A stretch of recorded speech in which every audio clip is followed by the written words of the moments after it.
Hello everyone, my name is AnimeSelect and welcome to a very, very long overdue AnimeSelect anime review. Today we're going to be talking about an anime that I have been waiting for a long time.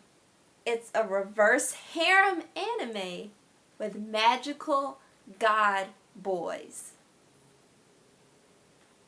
I don't think I need to say anymore. This show is pretty much brilliant from that concept alone. Just join me with this, okay?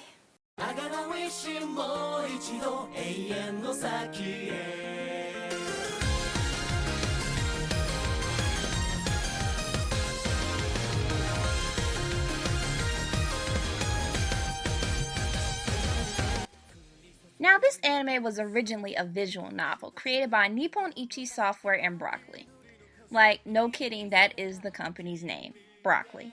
I wonder if their subdivision is called Carrots and Peas.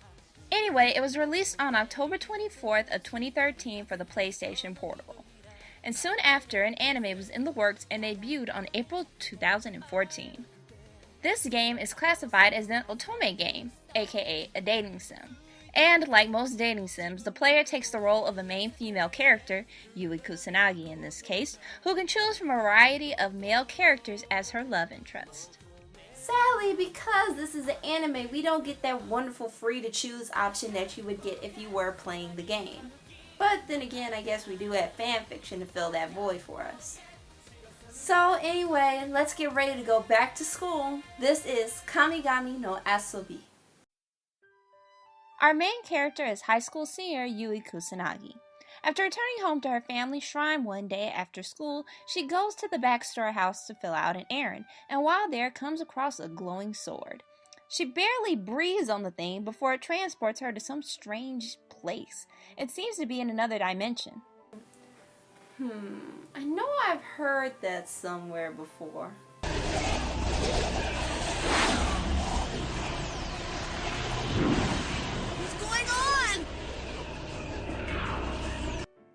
While in this strange place, which appears to be a school upon further inspection, she meets cutie after cutie and soon discovers that they don't know where they are either.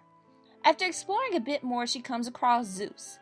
Yes, the Zeus, from Greek mythology, who tells her that because the connection between gods and humans is so weak, he brought together the gods that struggle the most to connect with humans to educate them on human emotions and needs to help the connection get stronger. Basically, Yui was called in to help the gods learn about humanity, and Zeus is pretty much holding her hostage. Yui has a year to teach these gods about humanity and the human heart, and if she fails, Zeus will trap them all there for eternity. One thing this anime got right, Zeus, no matter what format he's in, will always be a dick. And as an added slap in the face brought to you by your favorite dickish Greek god, the gods that are there cannot use their powers, and they are suppressed by these wonderful fashion statements that they have to wear on their wrists or necks. But in the end, that might be a good thing because a lot of these guys are pretty high-strung. And apparently, if they get into any trouble that Zeus determines to be grave or mischievous, they can get turned into stone statues forever. He's just racking up those dick points, isn't he? If there's one thing that really goes against the story, never mind its cheesiness. I've been dying to review a piece of cheese this wonderful for a long time. The one thing that really does get this show, though, is its pacing. It kind of reminds me, in all honesty, of Inuyasha in that aspect. I mean, we know that a year hasn't fully passed yet, but then where the hell are we on the timeline? Has it been a month, a week, a couple of days, a few hours? You don't really know. The only indicator of time is this giant sphere thing filled with water that Zeus is using to fill up every time a god learns something about humanity. By the time it reaches the top, all the gods have learned their lessons and then they're free to go. And I bet you're thinking, oh, well, hey, what about the weather? You can look out the window and see the sunrise or the sunset. Or what about the seasons? They can change every so often. No, because Zeus is controlling this plane of existence where the school is being held at, thus meaning he can manipulate the weather. So even if we were gonna go by seasonal changes, it would make no sense because it can be winter for 3 hours and summer for the next 5. Another problem is that the tone of the show shifts so fucking drastically toward the end of it. It's almost likely to give you whiplash with how fast it turns. Like, no kidding, toward the end of this show, it gets real. Like, really real. Yui is our typical harem anime girl, having somewhat of a personality but nothing really too big to make her her own character. She is only a placeholder for the viewer to insert his or herself. Although I must say I wonder how she is holding up. I mean, she left her whole family behind while these gods were just inconvenienced for a while. No contact from her family or friends for a year? That must be really upsetting. Anyway, from there we deal with the typical lineup of female otome guys.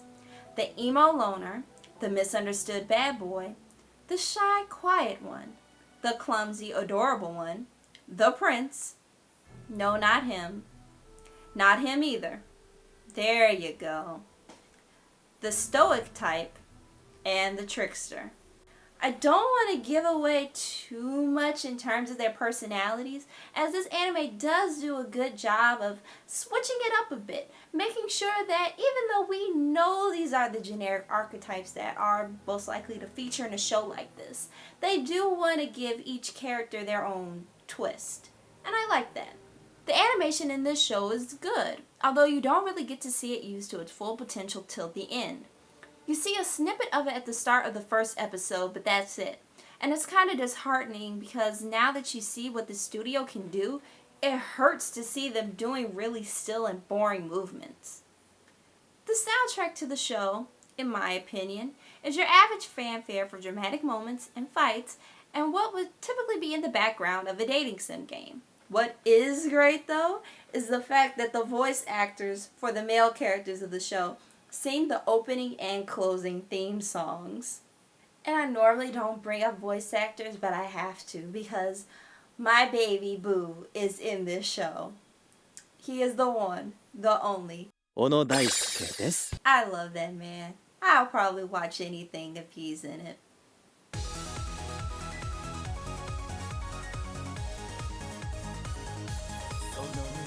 This show was exactly what I expected it to be, even though it did try to twist it up a bit with a few different things with their characters. I will give them points for that though, and for also taking it in a different direction that I haven't seen before. But overall, it was very bland. Overall, for me, KAMIGAMI no ASOBI was a very enjoyable ride, but really nothing too special or innovative. So, I'm going to have to give it a final score of 6 out of 10. So that's it for me on this end. Please don't forget to like and comment and subscribe if you will. And I will see you all in the next review. Bye!